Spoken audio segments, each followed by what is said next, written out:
तो हेलो राम राम अस्सलाम वालेकुम सत श्री अकाल वड़कम। कैसे हो सारे के सारे? आई होप अच्छे ही होंगे। कोविड-19 चल रहा है भाई, घर पे रहना, सेफ रहना। तो आज हम बात करने वाले हैं एक ऐसे स्थान की जहां अगर मनुष्य नहीं गया तो उसका जीवन अधूरा है, अर्थात व्यर्थ है। जी नहीं, मैं स्कूल की बात नहीं कर रहा। वहां तो जाना ना भी चाहो तो भी घर वाले जूते, चप्पल, बेल्ट, बेलन, टीवी का रिमोट और पता नहीं क्या क्या मार मार के भेज देते हैं। अत्यंत दुखकारी और दर्दनाक माहौल होता है वो। मैं तो याद भी नहीं करना चाहता कि मेरे साथ क्या क्या हुआ है।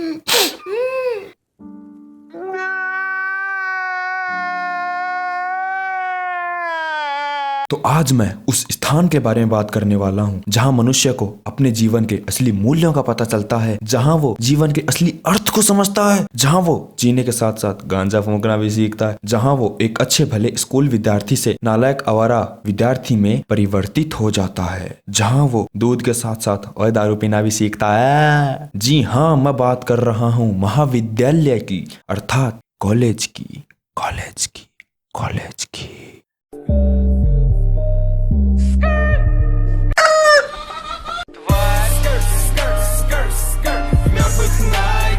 कॉलेज लाइफ से पहले ना इंसान बहुत सीधा होता है, सीधा सोता है, सीधा खाता है, सीधा चलता है और सीधा ही मुंह तता भी है। उसकी लाइफ बहुत सही चल रही होती है मेरे भाई, क्योंकि स्कूल में टीचर्स और घर पे घर वाले मार के रखते हैं। हर काम टाइम पे करता है, सोना, खाना, हगना, हिलाना, लाइफ एकदम मस्त चल रही होती है। फिर आती है जिंदगी में वो काली अंधेरी रात, जब वो कॉलेज के गेट में कदम रखता है। एक सेकंड, कॉलेज तो दिन में जाते हैं, रात को क्या वहां हिलाने जाएंगे? हाँ, तो फिर आती है वो तपती बिलकती धूप वाली सुबह, जब इंसान अपना कदम कॉलेज में रखता है। धूमता ना, तो ऐसा लगता है कि ये कॉलेज के गेट, दरवाजे, टूटी हुई खिड़कियां और वो बुरशी थूथ वाले टीचर्स और उनका वो लीडर, क्या कहते हैं उसे, प्रिंसिपल, हाथ में आरती की थाली लेकर केवल हमारा ही इंतजार कर रहे हो। और बैकग्राउंड में उस वक्त लौंडे के दिमाग में गाना बजता है, ये है तेरे करम, कभी खुशी कभी कोई और। फिर थोड़ा आगे बढ़ने पर उसको ऐसा लगता है कि कॉलेज में उपस्थित प्रत्येक प्राणी, अर्थात स्टूडेंट्स, टीचर्स, प्रिंसिपल, गाय, घोड़ा, बैल, बकरी, कुत्ता और वो कोने बैठी हुई बेचारी सी चिड़िया केवल उसी की तरफ देख रहे हैं। लौंडा फिर अपने हाथ को अपने बालों में स्टाइल से लेके जाता है और फिर उसके दिमाग में बैकग्राउंड में गाना बजता है, अमुंडा कुकड़ी कमाल दा, अमुंडा कुकड़ी कमाल दा। रियलिटी बताऊं ना तो घंटा कोई उसे नहीं देख रहा होता। एक सेकंड, ये तो मेरे साथ भी हुआ है। मैंने भी ऐसे ही किया था यार कॉलेज के पहले दिन। ओह शिट, मेरी कहानी।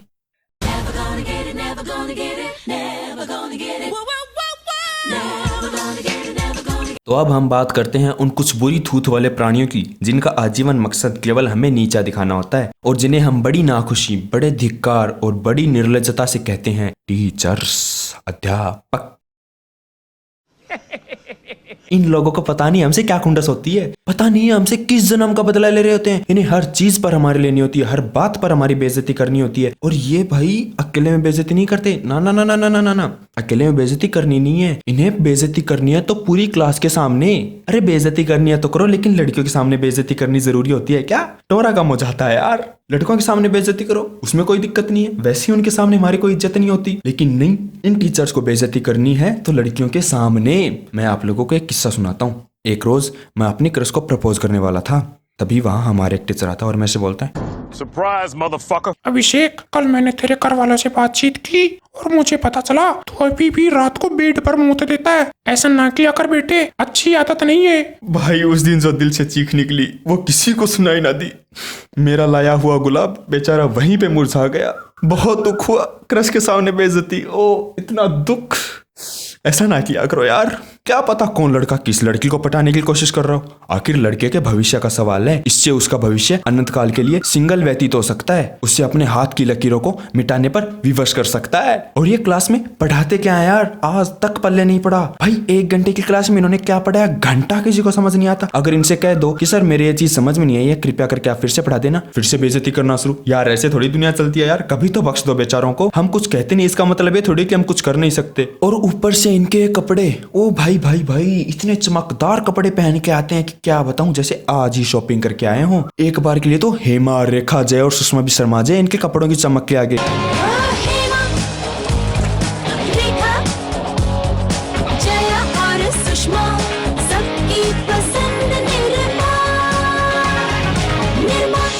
और हम है कि भाई महीनों से इन्हें नहाए होते हैं, हम जैसे सोते हैं ना वैसे ही मुंह धोकर आ जाते हैं हम कॉलेज। हमें कोई मतलब नहीं होता, इन्हें ना बस हमें नीचा दिखाना होता है कि हमारी फीस के पैसों से ये कितने मजे कर रहे हैं, चाहे इनका पढ़ाई हुआ घंटा किसी को ना समझ में आता हो।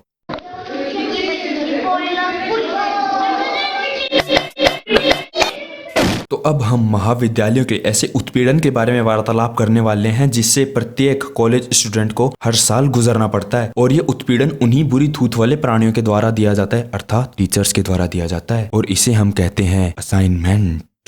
I'm not interested यार, मुझे सुनना ही नहीं है।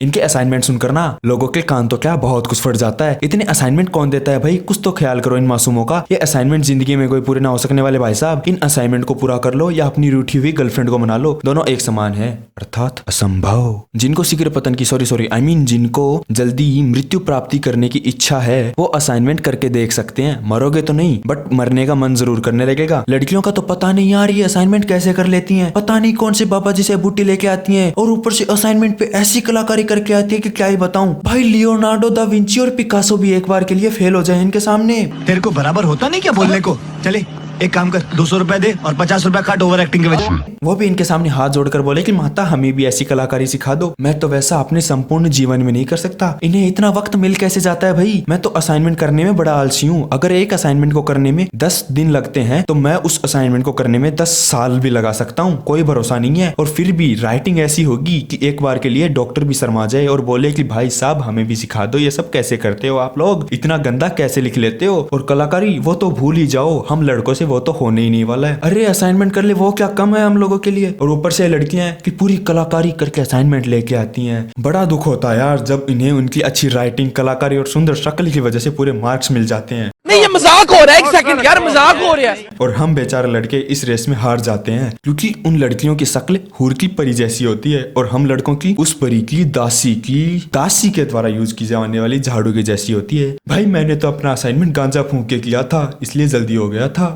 क्या है बाबा है तुम्हारे लिए? चाचा ये सवेरे सवेरे क्या मेरे को यही देखने का है क्या बाबू भैया? अब इन बड़ों के बारे में तो क्या ही कह दूं, सालों के लिए जितना कहूं उतना कम है। जिगर के केले के सड़े हुए छिलके हैं कमीने। सालों के लिए मुंह से गालियों के अलावा कुछ निकलता ही नहीं है। शक्ल के साथ साथ अक्ल से भी पैदल होते हैं लोग। भगवान ने इन्हें दिमाग तो भेजा बट दिमाग के अंदर कचरा और अश्लीलता भर के भेजी है। पता नहीं इन्हें क्यों यह भ्रम होता है कि कॉलेज की हर लड़की इनसे पट जाएगी। इन कमीनों को हर दूसरे दिन किसी न किसी दूसरी लड़की से सच्चा वाला प्यार हो जाता है और हवस तो इनमें इतनी भरी हुई होती है कि किसी लड़की को देख ले और इनका तुरंत ही शीघ्र पतन हो जाता है। मतलब तुम लोग समझ सकते हो यार कि कितने हवसी होते हैं लोग। और इन लोगों की गालियों का तो कहना ही क्या, सालों ने गालियों में पीएचडी कर रखी है। नहीं मुझे ये बताओ कि घर वालों के सामने गालियां कौन देता है भाई। यही वो साले कुत्ते कमीने होते हैं जो इंसान को जीना सिखाते हैं तो मरने की राह भी यही दिखाते हैं। साले कुछ तो इतने नशेड़ी होते हैं कि बॉब मार्ले भी इनसे मरवा ले और इनके सामने शीला के जवानी पर डांस करने लगे। इनकी आंखें गांजे के कारण इतनी लाल हो रखी है कि रक्त खून का रंग भी फीका पड़ जाए।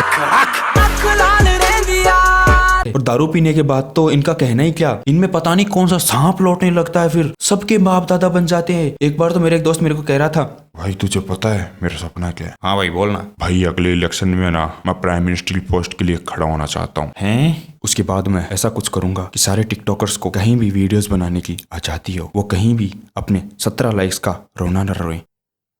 एक कट्टा निकाल रहे मेरा साला। प्राइम मिनिस्टर बनने तक तो ठीक था, हाँ मान सकते हैं कि पीने के बाद ऐसा सब होता है, चढ़ गई थी कमीने को। लेकिन इन चमन टिकटॉकर्स का नाम क्यों लिया? साले प्राइम मिनिस्टर बनने की बात करते हैं जबकि शक्ल इनकी दारू के ठेके के पास बैठने वाले भिखारी से गिड़गिड़ाकर पैसे मांगकर दारू पीने वाले की होती है।